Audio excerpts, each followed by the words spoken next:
എന്നുറക്കെ വിളിച്ചാൽ വിളി കേൾക്കുന്ന ദൈവം, അതാണ് നമ്മുടെ പറശ്ശിനിക്കടവ് മുത്തപ്പൻ.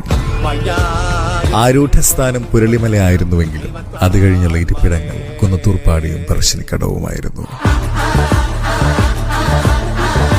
വർഷങ്ങൾക്ക് മുന്നേ അയ്യങ്കര ഇല്ലത്തെ പാടിക്കുറ്റിയമ്മ തിരുവൻകടവിൽ നീരാട്ടിന് പോയപ്പോ തിരുനെറ്റിക്കല്ലിൽ തിരതല്ലി കളിക്കുന്ന സുന്ദരനായ ഒരു ബാലനെ കണ്ടു.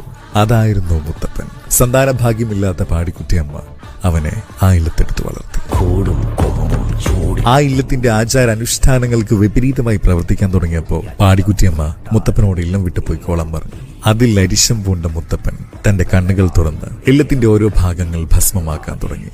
ഇത് കണ്ട് പേടിച്ച പാടിക്കുറ്റിയമ്മ തൃക്കണ്ണ് പോയി പൊയ്ക്കണ്ണാവട്ടെ എന്ന് ഉറക്കെ പ്രാർത്ഥിച്ചു. അങ്ങനെയാണ് മുത്തപ്പന്